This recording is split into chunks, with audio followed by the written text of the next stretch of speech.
Desert national park हाँ, एक ऐसी जगह जिसको लेकर लंबे अरसे से जहाँ पर ये जगह है उन क्षेत्र के लोग मूलभूत सुविधाओं से वंचित रहे। इसको आज हमारे दर्शकों को समझाना हो और कई लोग बीजेपी के जो लोग हैं आपकी जो अगेंस्ट पार्टी है जिस आपकी विचारधारा नहीं मिलती हैं उन तमाम लोगों का इस डीएनपी से जुड़ाव उनका क्या आप समर्थन करते हैं या विरोध करते हैं? मेरे दो सवाल एक साथ हैं।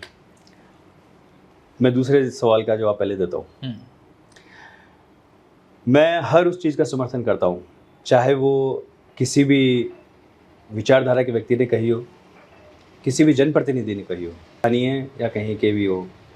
मैं उनकी हर बात का समर्थन करता हूँ जो मानव हित में है, हमारे इस क्षेत्र के हित में है और हमारे इस लोकतांत्रिक व्यवस्था के अंदर होकर हमारी आवाज़ को उठाता है रखता है। मैं उस हर व्यक्ति का समर्थन करता हूँ, पर मैं उन लोगों का कतई समर्थन नहीं करता हूँ जिनका काम सिर्फ़ और सिर्फ एक तरह से हल्ला मचाना है और अपनी जनता को सिर्फ़ और सिर्फ सब्ज बाग दिखाना और उनके साथ छलावा करना है। काला धन वापस लाऊंगा और 15 लाख रुपए हर व्यक्ति को मिल जाएगा। उसी विचारधारा के लोग, उसी के टीम मेंबर्स, उसी के विचारधाराओं के इर्द गिर्द घूमने वाले लोग। अभी आप लोगों ने कुछ दिन पहले ही सुना होगा कि डीएनपी में कुछ बहुत अच्छा हो गया और सब छातियां पीट रहे हैं और तालियां बजा रहे हैं और कह रहे हैं कि वो डीएनपी से फलां रोड निकल गई है, ये हो गया है, वो हो गया है। श्रेय लेने की होड़ मची हुई थी, एक दूसरे के ऊपर गला फाड़ रहे थे आपस में ही कि ये मैंने करवाया है। कोई वो बोल रहा है कि मैंने करवाया, किसी ने कहा कि मैं 25 साल से इसमें लगा हूँ, किसी ने कहा कि मैं 2.5 साल से इसमें लगा हूँ, किसी ने कहा मैंने तो 2.5 महीने में ये कर दिया। किसी ने अपने सोशल मीडिया के व्यूरों को ज़मीन पर छोड़ रखा है, किसी ने प्रेस कॉन्फ्रेंसेस करवा रहा है, कोई फोटोग्राफ्स बता रहा है। आप जरा सोचिए और मुझे बताइए, और मैं उन सबको पूछता हूँ हुआ क्या है। एक केंद्र सरकार की अति महत्वाकांक्षी परियोजना जो 2015 में शुरू हुई, भारतमाला योजना, उसका 32 किलोमीटर का भूभाग जो है वो बंद था काफ़ी लंबे समय से, उसमें कार्य नहीं हो पा रहा था। उसमें से 20-22 किलोमीटर जो है इको सेंसिटिव जोन में और 10 किलोमीटर जो है वो डीएनपी के अंदर था। वहाँ पर वो रोड बन गई और सुंदरा से आप जो है म्यादला वाले की तरफ जो ये है एरिया, वहाँ पे आप उस रोड से जा सकते हैं। मजे की बात है, सुंदरा से म्यादला जाने के लिए आज भी रोड बनी हुई है, उससे पहले भी बनी हुई है, तो आप जा सकते हैं। अभी भी पहले भी जा सकते हैं, तभी जा सकते हैं। 10 किलोमीटर रोड बनने से आप द्रावा, ढगारी, गिराव, सत्तो के बीच में और इधर फैला हुआ बड़े भूभाग के लोगों को क्या फ़ायदा हो गया, आप मुझे बताइए कि क्या मतलब। आप जरा सोचिए। मैं इसको थोड़ा सा असहज हो गया इसलिए भी बोल रहा हूँ। मैं पारिवारिक कारणों से जो है सत्तो गया था अभी कुछ वक्त पहले। सत्तो से वापस लौटा तो मैं 2-3 जगह रुका बीच में, बंदड़ा और गिरावर। वहाँ पे एक व्यक्ति मेरे को मिला कि भाई साहब के थाना बहुत बहुत धन्यवाद कि मैं होने के मोरे डीएनपी हट गई। कल अखबार में हैंग पड़ा करता था, फेसबुक में, व्हाट्सएप में के डीएनपी हट गई था भाई सणा हैंग होना गिना तो बहुत बहुत के धन्यवाद के और ये जन छुड़ाई। मैं उसके मुंह को देखता रहा कि मैं इसे क्या कहूँगा। माहौल ऐसा बना दिया अभी कुछ दिन पहले ही आप लोगों ने भी देखा होगा सभी ने कि डीएनपी में न जाने क्या आमूलचूल परिवर्तन हो गया है और जबकि कुछ भी नहीं हुआ है। अच्छा, उस आमूलचूल परिवर्तन का श्रेय लेने के लिए इस तरह से होड़ मची जा रही है कि लोगों को लग रहा है कि यार बहुत बड़ा कुछ हो गया होगा और अब यहाँ पर सब कुछ होगा, अब कुछ हो जाने वाला है, जबकि कुछ भी नहीं है। सिर्फ और सिर्फ छलावा, सिर्फ और सिर्फ ढकोसला, सिर्फ और सिर्फ जो है एक दूसरे को कमतर और खुद को बेहतर साबित करने के लिए। और एक पंक्ति में उस पर्टिकुलर उस फैसले से आप ये जरा सोचिए, एक व्यक्ति कह रहे हैं कि साहब 25 साल से मैं तो इसमें लगा हुआ था, सफल हो गया। मेरे तो 25 साल पहले ये योजना ही नहीं थी। मतलब कि ये जो भारतमाला योजना है ये 2016 की है। तो आपका ये सपना कैसे हो सकता है कि मैं एक रोड निकालूंगा यहाँ से भारतमाला नाम की? ये सपना ही नहीं हो सकता। और कोई ये कहे कि साहब मैंने 2.5 महीने में कर दिखाया, तो उसे भी कह सकते हो कि यार कि ये योजना जो है वो तो खत्म हो चुकी है, इतना पैच ही बचा हुआ है, तो इसमें 2.5 महीने में आप भी क्या कर सकते हो? अगर एक पंक्ति में दूसरा ये कि 10 किलोमीटर की रोड बन भी गई, आपने बना दी। मुकुंदरा फॉरेस्ट रिजर्व फॉरेस्ट है, उसके ऊपर से पूरा एक एक्सप्रेस वे निकला है जो दिल्ली से जाएगा बॉम्बे। हाँ। अभी तक कई बार आप गए होंगे वहाँ पे 2 साल तक या आज तक, तो आगे जो है वो झालावाड़ के पास से निकलेगा। तो फॉरेस्ट, रिजर्व फॉरेस्ट एरिया पे वो रोड बन गई है, किसी ने मांग भी नहीं की, वो रोड भी बन गई, सब कुछ ही हो गया। तो 10 किलोमीटर रोड निकल जाने से इन लोगों के जीवन में आमूलचूल परिवर्तन क्या आ जाने वाला है?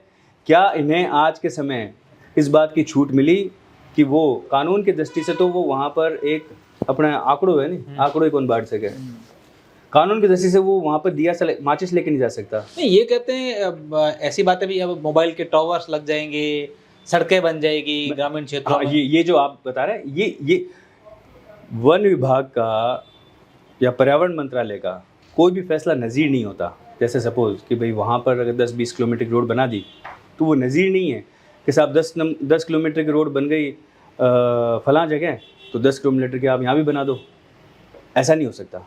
वो हर स्थिति परिस्थिति और स्थान को देखकर अपना फैसला करती है। आज भी जो अप्रूवल्स आपको उस रोड में लगी, आज भी वो लगेगी अगर आप लेना चाहते हो किसी और की रोड के लिए तो अच्छा, वो पहले भी मौजूद थी, आज भी वो परिस्थितियाँ मौजूद है कि आप एप्लीकेशन लगाओ और उसके बाद में जो है उसकी अप्रूवल लो। सरकार की कई बार इसमें मंशा नहीं होती है तो वो लोग नहीं करते हैं, वो एक अलग विषय है। पर इसका मतलब ये कतई नहीं है कि हर गांव में रोड बन जाएगी। इसका कतई मतलब ये नहीं है कि हर गांव में ट्यूबवेल खुद जाएगा। इसका कतई मतलब ये नहीं है कि हर गांव में लाइट कनेक्शन हो जाएगा। इसका कतई ये मतलब नहीं है कि आप अपने घर का मकान वहाँ बनाना शुरू कर दोगे। इसका कतई ये मतलब नहीं है कि आप वहाँ पर अपने खेत की बाउंड्री तक करवा सकते हो। कतई ये मतलब नहीं है। अब आप समझिए कि कितना बड़ा मसला हो गया, छलावा है। और हम लोग खुश हुए हैं यहाँ जो हैं, इन लोगों ने यहाँ पर पटाखे बजवाए हैं इस बात पे, क्या फ़ायदा हुआ? इसीलिए ये सब मैंने इसलिए कहा, इन सब चीज़ों के मैं कतई साथ में नहीं हूँ।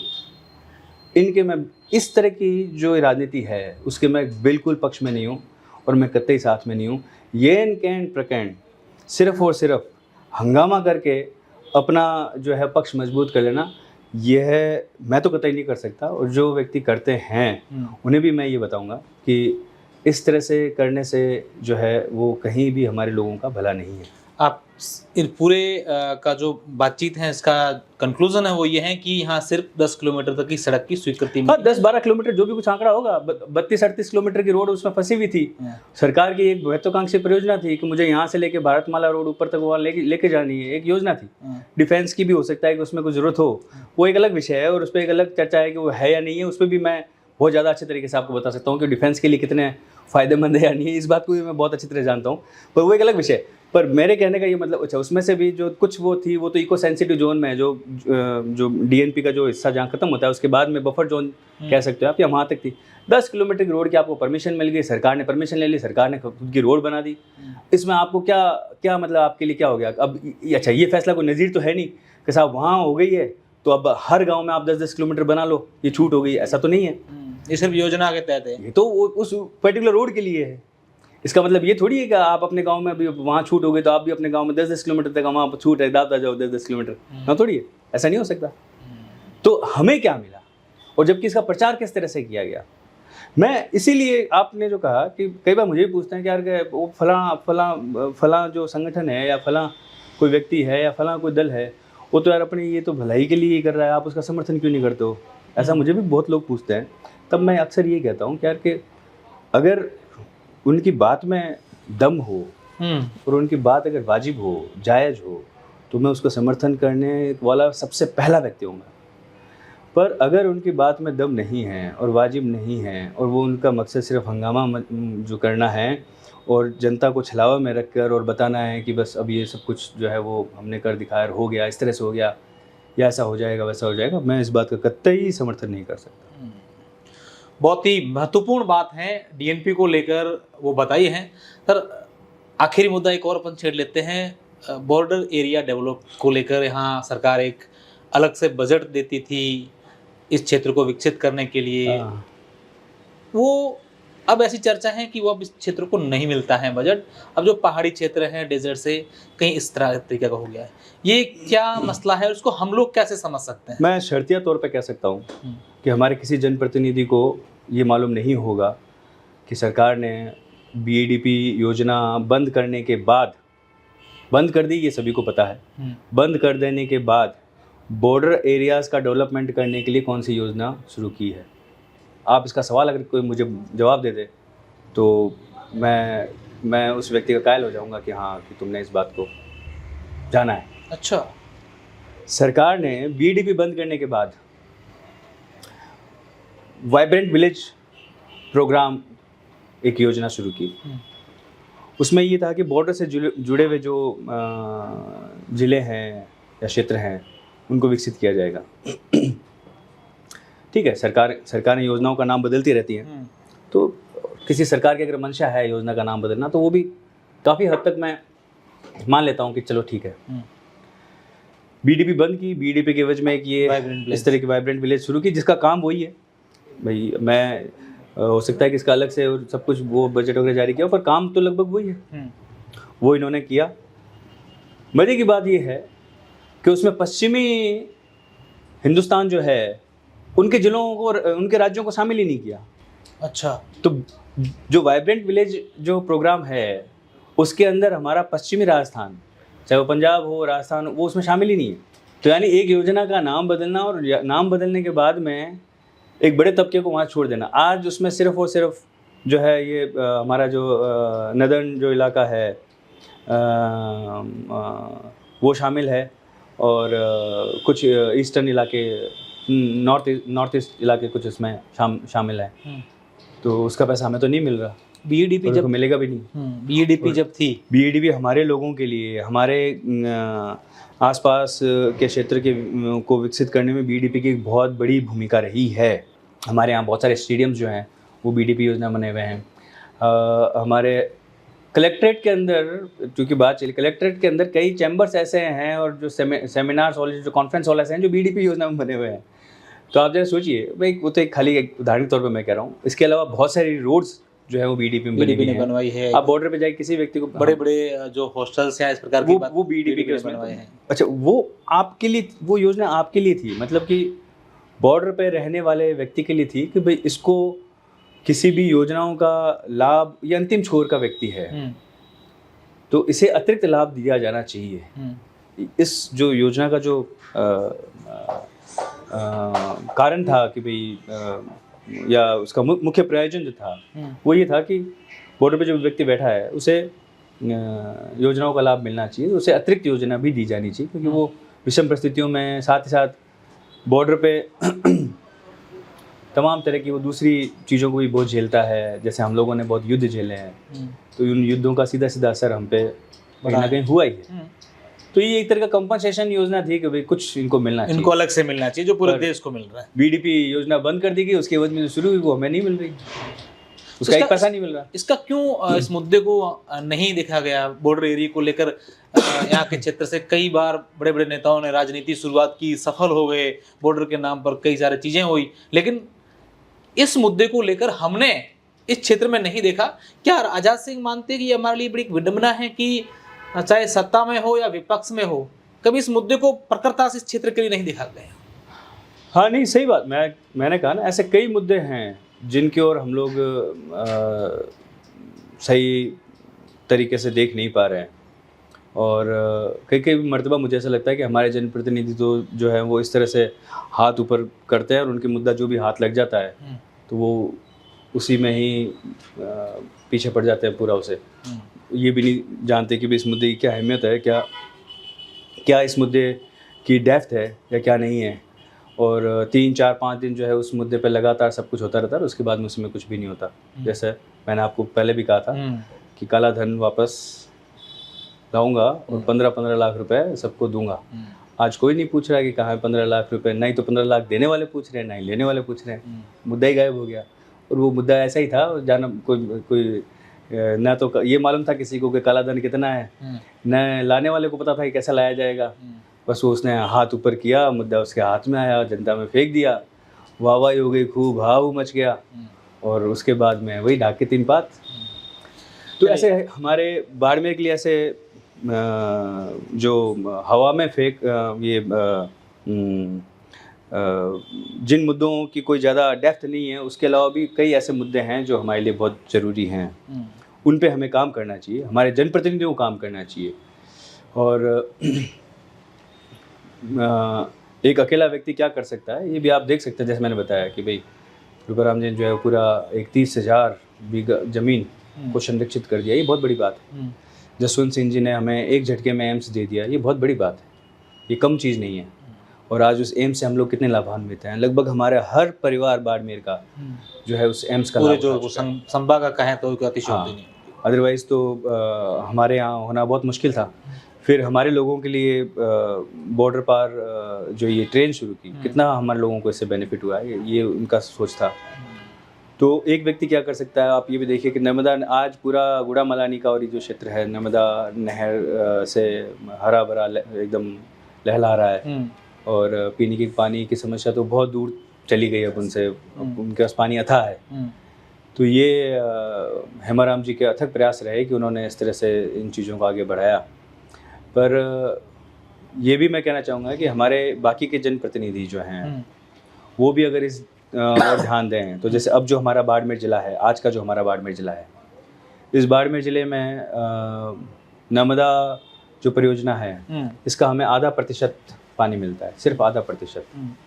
यानी कि अगर पूरी नर्मदा नहर के अंदर 100 लीटर पानी है तो हमें मिलता है 0.5%, 1% से भी कम। यानी आधा लीटर पानी मिलता है। अगर 100 आधा लीटर तो 50 होता है, हाँ आधा लीटर, हाँ 0.50 वही आधी बोतल कह सकते हैं 100 लीटर में से। हाँ जो है वो 100 लीटर में से आधी, ये हमारा उसमें हिस्सा है। अब आप जरा सोचिए कि अगर आपका पॉइंट जो 0.5% है उसे अगर आप बढ़ाकर 1% करें तो आपके जीवन में जो है वो कितना बड़ा परिवर्तन ला सकता है। 0.5% से इतना सब कुछ कार्य वहाँ हो रहा है।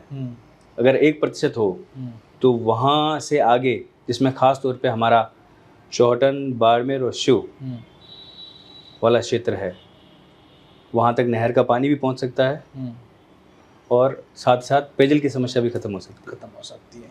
निश्चित तौर पर सोचिए, किसने सोचा होगा, किसी ने नहीं सोचा होगा। मैं एक और योजना बताता हूँ आपको, जो मुझे लगता नहीं कि शायद किसी को ध्यान भी होगी, हमारे कुछ जनप्रतिनिधियों के अलावा मुझे नहीं लगता नहीं किसी को ध्यान होगी। माही डैम है। माही डैम परियोजना का जो पानी है वो गुजरात में जाता है और वहाँ से हमारे जो है ट्रीटी है कि माही डैम परियोजना का पानी हमें भी वापस दिया जाए, क्योंकि उसका जो कैचमेंट एरिया है और उसके लिहाज से हमारी जो उनसे ट्रीटी हुई है, माही डैम का पानी हमें मिलना चाहिए। तो उसका पानी हमें जालोर के रास्ते, गुजरात से जालोर के रास्ते नहर के मार्फत मिलना चाहिए, जिसकी डीपीआर बन चुकी है, सर्वे हो चुका है, सिर्फ टेंडर होना बाकी है। अगर वो हो जाए तो माही डैम का पानी जो है वो नहर के मार्फत हमें गुजरात के रास्ते से वापस हमें मिलेगा और जालोर, सिवाना, आपका बालोतरा, बायतू, इन सब तक वो पानी पहुंच सकता है। पर इस बारे में किसने विचार किया है? मुझे लगता नहीं किसी ने सोचा होगा। ये वो मुद्दे हैं जिन पे आपको काम करना चाहिए। ये वो मुद्दे हैं जिनमें आपको लगातार काम करना होगा, तब जाके उसका असर आएगा। ये एक दिन, और ये मुद्दे जनप्रतिनिधियों के अलावा संभव नहीं है अगर उनको आगे से। स्वाभाविक है, हमारी जनता को जब तक आप एक जनप्रतिनिधि के रूप में या एक नेता के रूप में जब तक इन योजनाओं के बारे में नहीं बताएंगे, उन्हें जागरूक नहीं करेंगे, तो उन्हें तो कैसे मालूम होगा। अब हमारी बातचीत की जो शुरुआत हुई है उसका अंत करें, उससे पहले एक मेरा जहन में सवाल आ रहा है, क्योंकि हम लोग आज बड़े अच्छी बातें आपसे, पूरी पब्लिक को, हमारे जो दर्शक हैं उनको जानने को मिल रही है। भारत और पाकिस्तान, भारत में भी विशेष तौर पर ये पश्चिमी राजस्थान का एरिया, यहाँ आपस में रिश्तेदार हैं। आज भी कई परिवार हैं जिनकी बेटियों की शादी यहाँ हुई है, कई परिवार आज भी रिश्तेदार, कई लोग वहाँ बैठे हैं, यहाँ कुछ लोग यहाँ हैं, और इनके आने जाने के लिए थार एक्सप्रेस की शुरुआत हुई थी। देश में एक घटना होती है, उस घटना के बाद इस ट्रेन को बंद किया जाता है। इस मुद्दे को लेकर आपने प्रखरता से आवाज़ उठाई, कई बार रेल मंत्रालय को पत्र लिखे, ये हुआ। इसका असर वर्तमान में इस क्षेत्र के लोगों पर क्या पड़ रहा है? देखो, मैं हमेशा एक चीज़ कहता हूँ कि भाई अपना क्या है ना कि अपने कहावत मारवाड़ी में कभी गाँव रीतिड़ी गाँव मोड़े। तो हर भूभाग में जो रहने वाले लोग होते हैं उनका संबंध, उनका आपसी व्यवहार वो उसी भूभाग में रहने वाले लोगों से ही ज़्यादा होता है। ये एक बहुत स्वाभाविक बात है। तो ये जो थार का रेगिस्तान है ये दो हिस्सों में बट गया, एक भारत और पाकिस्तान, बीच में आ गई फेंसिंग, आपकी फेंसिंग इंटरनेशनल बॉर्डर, वो तो आ गया। पर इसके बावजूद जैसा मैंने कहा कि हमारा खान पान, हमारा बातचीत करने का तरीका, हमारा व्यवहार हमारे आपसी संबंध तो इसी क्षेत्र के हैं, पर वो दो हिस्सों में बट गए।